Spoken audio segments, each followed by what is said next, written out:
Hallo und schön euch in diesem Video auch dabei zu haben. Es ist ein bisschen seltsam, die Kamera so hier in Europa hervorzunehmen und irgendwie zu vloggen, aber ja, wir wollen euch mitnehmen. Wir waren jetzt die letzte Zeit viel unterwegs zwischen Tschechien, Schweiz, vor allem Zeit mit Familie haben wir verbracht, aber unterwegs konnten wir auch einen Zwischenstopp in Deutschland machen für ein Patreon-Treffen. Das war richtig schön. Wir haben viele, leider nicht alle unserer Patrons getroffen und es war ein richtig schönes zweitägiges Treffen. Ja, und jetzt sind wir eben wieder unterwegs zwischen Schweiz und Tschechien. Wir fahren wieder zurück nach Prag und unterwegs haben wir einen ganz besonderen Zwischenhalt. So, vollgetankt haben wir in den Wagen. Die Spritpreise sind schon sehr hoch hier in Europa. Allgemein irgendwie, auch in Deutschland und in Tschechien. Aber auch besonders hier in der Schweiz. Naja, wir haben noch 3 Stunden vor uns, also würde ich sagen, wir geben mal Gas, sonst kommen wir nicht mal an.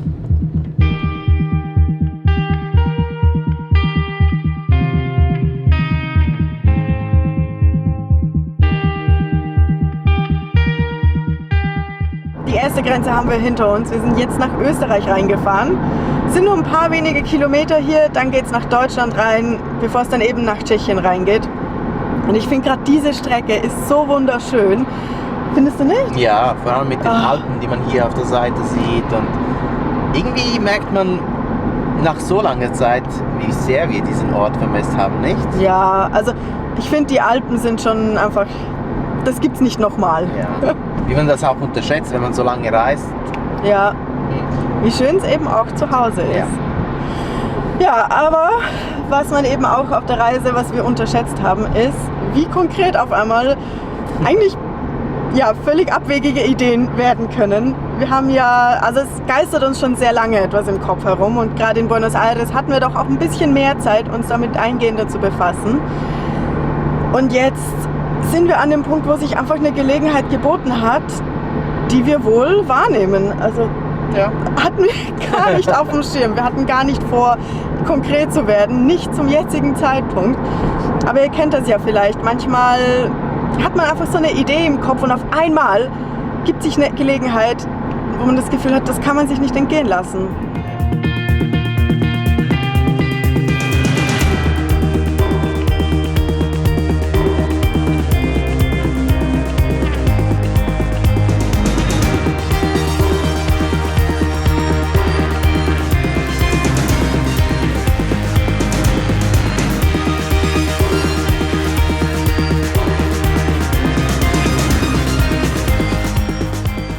Das letzte Stück steht noch an. Wir sind von der Autobahn abgefahren, fahren jetzt noch ein bisschen Landstraße.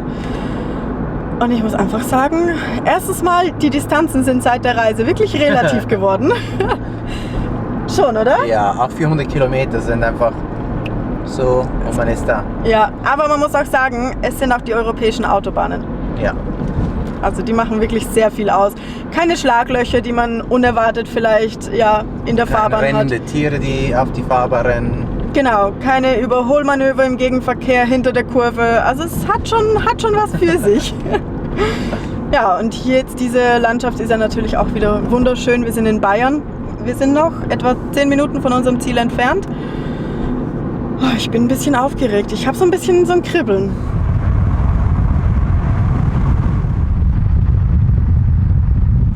Ah, das ist es schon. Nur ein bisschen aufgeregt. Ein bisschen, ganz wenig. Oh oh. Hallo! Hey. Hi, schön euch zu sehen. Geht's gut? Ja, geht gut. Euch? Hallo. Hi. Lange Fahrt? Ja, es ging. Heute weniger Verkehr. Sehr gut.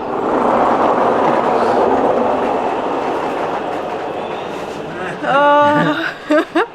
Machen wir einen Fehler? Wahrscheinlich. Nein. Was meint ihr? Ist es ein Fehler? Viel Arbeit, glaube ich. Boah. Ja, nee, wir haben nicht eine Scheune gekauft. Es geht um den hier. Das ist ein VW T3 Synchro und wir nehmen den heute mit. Also nicht ganz. Nee, nicht ganz. Der geht eine Scheune weiter eigentlich nur.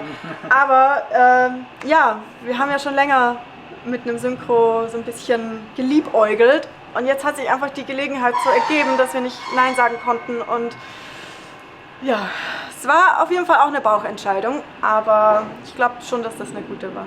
Ja. Ist ein 87er Jahrgang übrigens und der stand jetzt 20 Jahre in einer Scheune. Und Max und Steffi haben den eben über eine Ecke aus dieser Scheune gerettet oder da gefunden und auch ganz schön viel dran schon gearbeitet.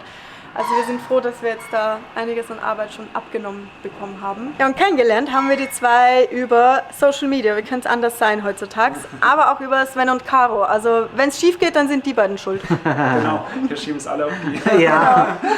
Wir sind froh, dass wir den Wagen auch abgeben können. Wir haben da schon viel Arbeit gehabt und wollen aber tatsächlich wieder mit unserem Synchro auf Reisen gehen.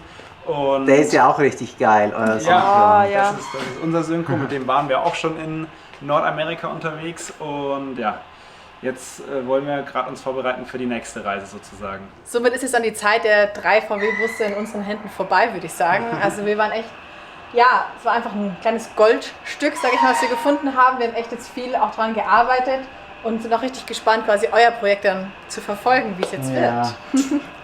Ja, ist sehr gespannt. Also wir haben den eben so über eine Ecke ausgegraben aus der Scheune. Der ist 2002 abgemeldet worden, also das ist schon echt eine Weile her. Und während die Technik ein bisschen drunter gelitten hat unter der langen Standzeit, war aber die Karosserie natürlich noch sehr gut. Und ja, wir haben ihn jetzt technisch fit gemacht. Der Motor läuft, schaltet, lenkt, bremst.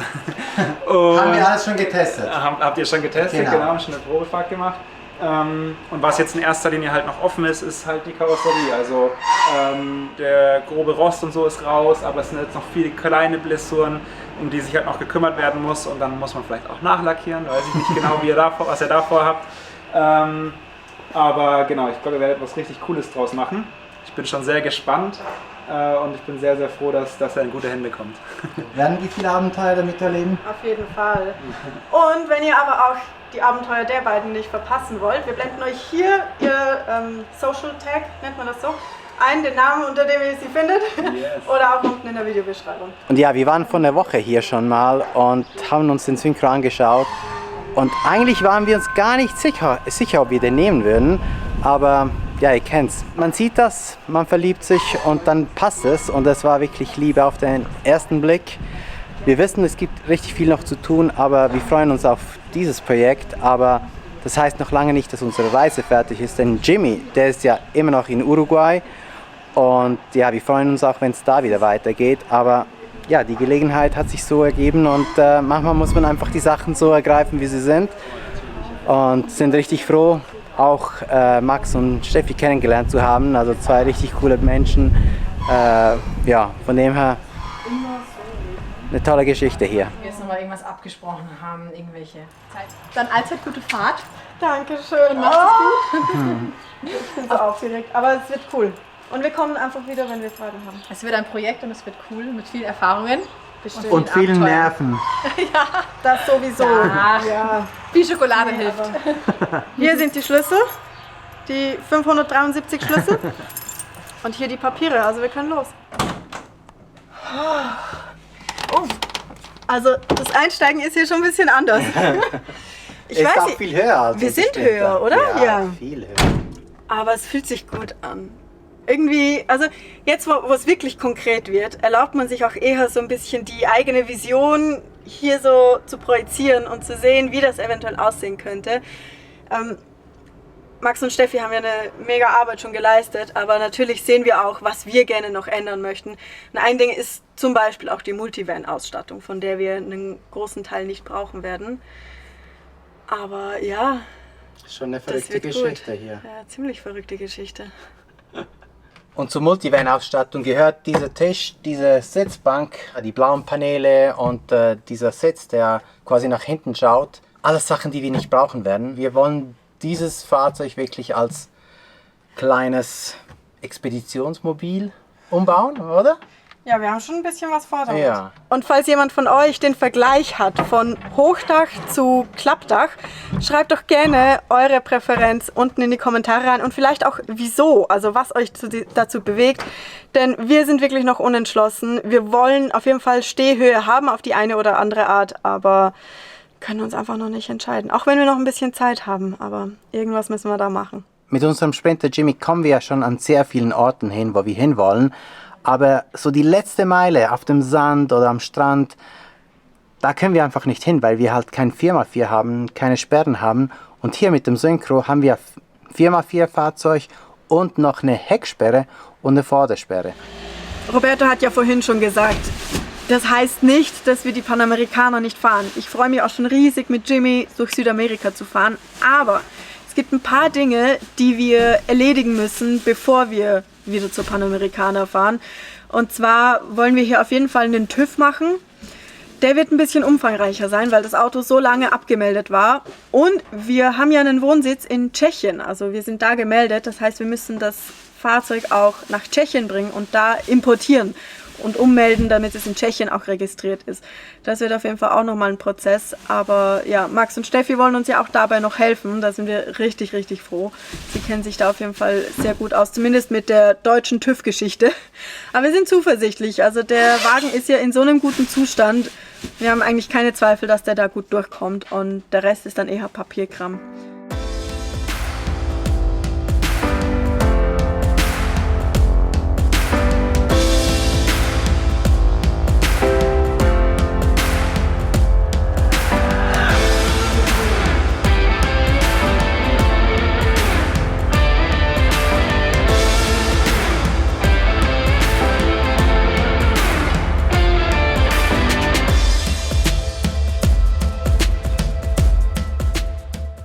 Ja, dann zeigen wir euch doch mal noch kurz unseren Bus. Das ist auch ein T3 Synchro von 1990, ein 16 Zoll Synchro, vielleicht für die Leute, die sich ein bisschen auskennen, interessant. Wir haben lange nach so einem gesucht und haben den dann gefunden 2021 und auch einmal voll restauriert, weil der super rostig war. Sind seit 22 dann damit immer wieder auf Reisen, hatten davor schon einen Zweirad angetriebenen T3-Bus, sind also schon ein bisschen in der Szene drin und ja, haben uns irgendwie vom Fieber anstecken lassen. Und waren jetzt eben letztes Jahr damit ein halbes Jahr in Nordamerika unterwegs. Können also sagen, unterschreiben, dass der Reise-approved ist. Also gute Wahl, ein Synchro zu kaufen auf jeden Fall. Ja. Und man muss auch zugeben, auch unser Ausbau, unser Setup ist natürlich jetzt schon, nachdem wir eben schon einen anderen Bus hatten, so ein bisschen optimiert. Ja, voll. Und sind auch richtig zufrieden. Also wir haben jetzt da drin eben nur diesen kleinen Küchenblock und kommen damit richtig klar. Wir sind ein großer Fan von Schubladen, wie man sehen kann, weil da einfach mehr reinpasst. Und ja, haben eigentlich alles an Bord, was es braucht. Es gibt noch ein paar Upgrades, die wir jetzt noch angehen werden, bis wir dann wieder aufbrechen. Aber ja, durch das Hochdach hast du halt wirklich mega viel Stauraum und dadurch können wir uns so ein bisschen den Seitenschrank sparen, haben eine breite Liegefläche mit 1,60, was schon ziemlich cool ist, wenn man länger unterwegs ist. Und ja, so ist es eigentlich unser perfektes Reisemobil, würde ich sagen. Auf einer Skala von 1 bis 10, wie verrückt sind wir? Schreibt es unten in die Kommentare.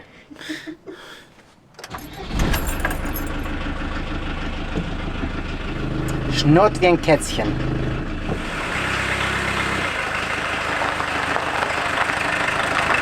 Gut, die Spritztour ist wirklich eine sehr kurze Spritztour, denn es geht eigentlich nur von der Scheune, wo wir die Übergabe hatten, in eine Scheune gleich in der Nähe, wo wir den Bus auch längerfristig unterstellen können. Man muss sich auch erstmal daran gewöhnen, wie das so ist mit dem, also man muss das Auto erstmal lernen einzuschätzen, vor allem der eine Spiegel fehlt, aber ja, darum kommen wir auch in ein paar Tagen nochmal, denn jetzt sind wir eigentlich nur auf der Durchreise. Wir machen nur einen Zwischenstopp auf dem Weg nach Prag, da haben wir bald ein Familienfest und ja, ein paar Termine.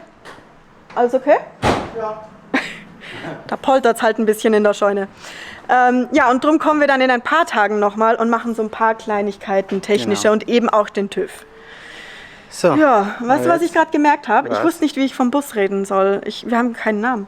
Stimmt. Wir haben noch keinen Namen. Also wenn ihr irgendeinen Namen habt für den zurzeit noch blauen T3 Synchro, schreibt es doch unten in die Kommentare. Und dann Ja. suchen wir was aus, oder? Ja. Wenn ihr ein paar gute Vorschläge bringt, Genau. dann ja. Aber ihr merkt, Also. wir brauchen noch viel Input. Es wird noch viel passieren mit dem Bus. Und wir müssen jetzt weiter. Ja, also erst noch von Max und Steffi verabschieden und dann Genau. geht's weiter nach Prag und dann sind wir weiter. Tschüss. Wir sind zurück in der Scheune bei unserem Bus. Wir haben auch schon angefangen, ihn ein bisschen zu reinigen, denn morgen haben wir unseren TÜV-Termin. In 24 Stunden. Ja. Die Zeit läuft. Weniger sogar. Ja, weniger. Ja. Wir verschlafen haben heute. Wir sind ein bisschen spät gestartet und wir mussten noch zum Baumarkt. Wir haben nämlich bei der ersten Putzaktion schon gemerkt, dass ein paar Sachen fehlen. Ja, jetzt sind wir aber voller Motivation am Start. Roberto holt schon mal die Teile raus, die alle angebaut werden müssen, denn auch die Rücklichter sind nicht dran, Blinker, einige Teile noch mehr vom Heck, vieles von vorne und ja, also wir haben Zeitdruck, wir müssen vorankommen. Ich hoffe, wir schaffen es bis morgen zum TÜV, aber wir müssen halt einfach. Ist so. Also starten wir gleich mal.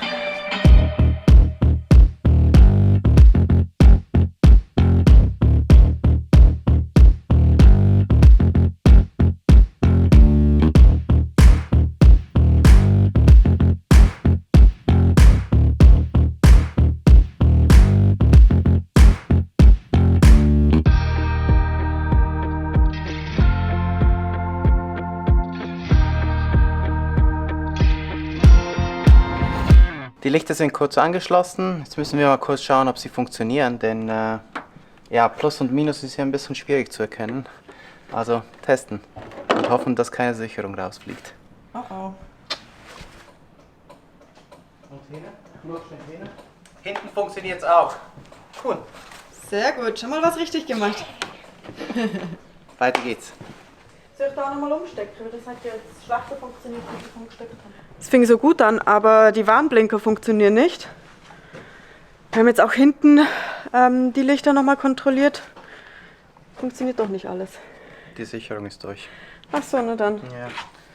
Haben wir Sicherungen hier? Nein, Okay. gut vorbereitet.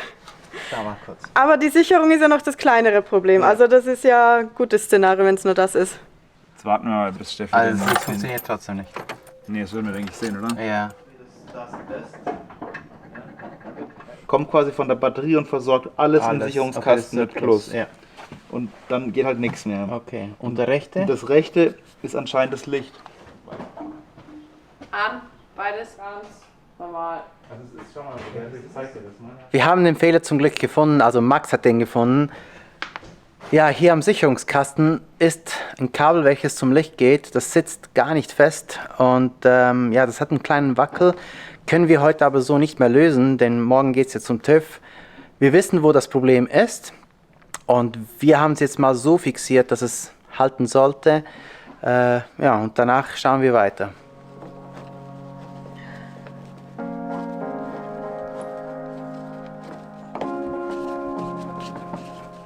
Roberto ist gerade losgefahren. Er holt die neuen Räder, denn die Reifen, die drauf waren, waren natürlich durch. Die mussten wir jetzt neu beziehen lassen.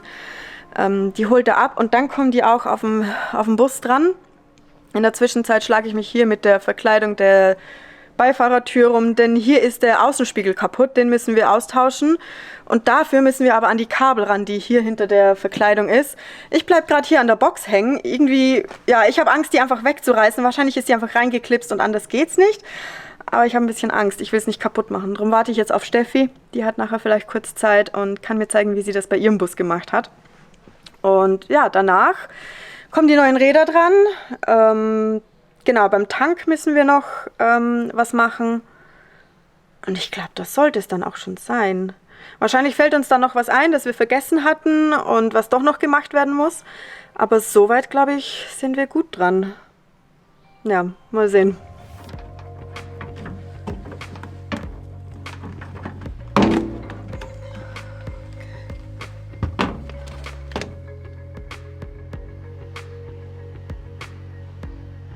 Ich glaube, Roberto ist gerade angekommen.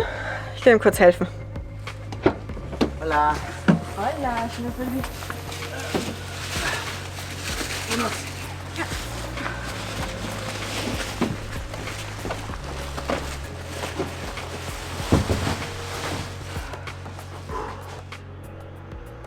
Oh, der Spiegel ist dran.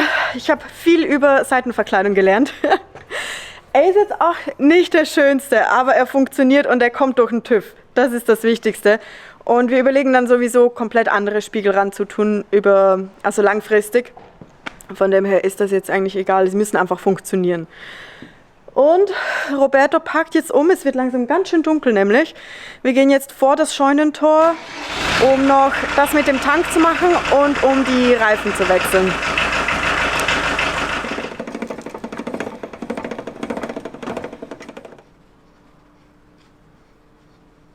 Sieht irgendwie ein bisschen zu klein aus, das Rad.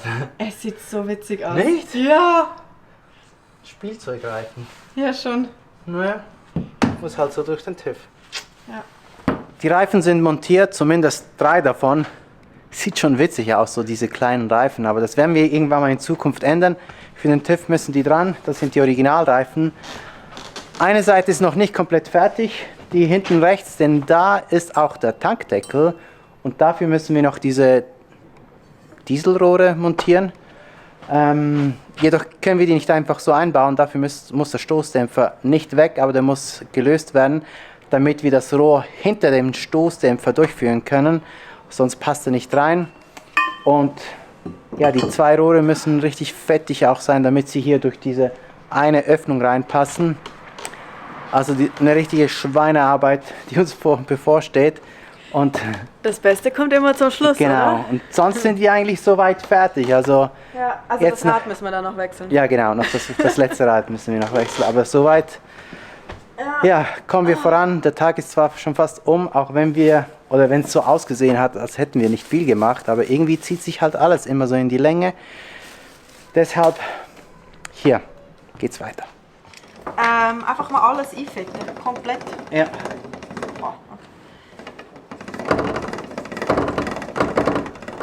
Gott, das wird eine Sauerei. Ja. Und schauen, dass sich es nicht verkantet.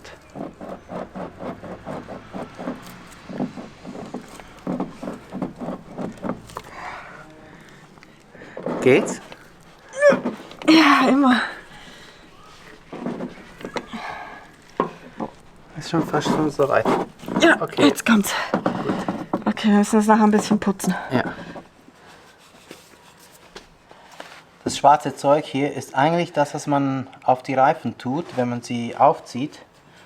Und uns wurde gesagt, dass das so damit am besten reinflutscht in den Tank. Also machen wir es mal. Und flutscht's? Nicht so, wie ich will. Ah, jetzt doch. Das sieht gut aus. Das ging ja einfacher als gedacht. Ist jetzt drin. Ja, schon drin. Können Sie einfach einen ranschrauben und gut ist. Noch die Schelle anziehen. Ja, und den Stoßdämpfer wieder ran. Sehr gut.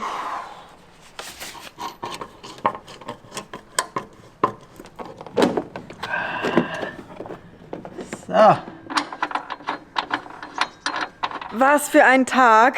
Ich bin fix und fertig. Aber ich würde sagen, wir sind recht gut durchgekommen. Ich glaube, wir sind fertig geworden, oder? Ja. So fertig, wie wir sein können, auf jeden Fall. Wir haben auch gemerkt, wie viele Baustellen dieses Auto noch hat. Also es kommt einiges auf uns zu, aber wir sind trotzdem zuversichtlich, dass das Fundament, die Basis, die wir hier haben, sehr gut ist. Ja. Ja, wie gut, das wird sich morgen rausstellen. Daumen drücken Ja, und wir sehen uns dann morgen beim TÜV.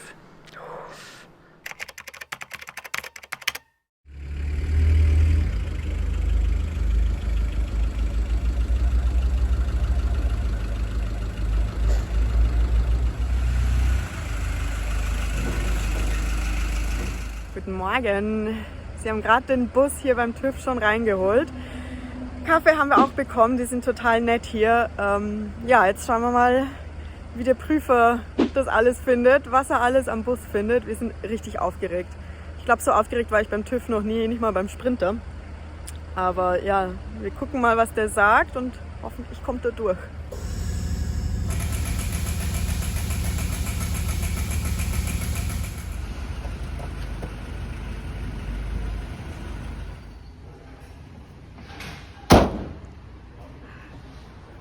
Wirklich? Ah, wie geil. Yeah! Wir haben es durch den TÜV geschafft. Ein paar kleine Mängel gab es, aber nichts Wildes. Alles, was wir selbst lösen können. Ja. Ja, aber jetzt geht es noch zur Zulassungsstelle. Das Ja. müssen wir auch noch erledigen. Ja, wir wollen den ja mit nach Hause nehmen, also nach Tschechien. Da müssen wir einen Import noch über die Bühne kriegen. Aber ich glaube, das ist dann das kleinere Übel. Also, ja, jetzt ist nur noch Papierkram. Genau. Ja, und auch ein großes Dankeschön an der Stelle noch an Max und Steffi, die uns ja auch nochmal geholfen haben bei der Herrichtung für den TÜV und überhaupt alles. Ja. Aber Aber uns auch auch sehr gefreut, sie kennenzulernen. Und auch Tommy und Hanna. Danke bei an denen euch. waren wir auch Und die Doris letzten und paar Volker. Tage. Genau. Ja. ja, für uns ein Riesending. Ja, langsam kommt die skeptische Aufregung weg und die positive Aufregung kommt. Also das wird gut. Ja. Das war's aber für diese Woche. Wer weiß, nächstes Mal vielleicht einen kleinen Ausflug mit dem Van. Wer weiß. Muss drin liegen. Genau. Bis Also, dann. bis dann. Hasta Tschüss. luego.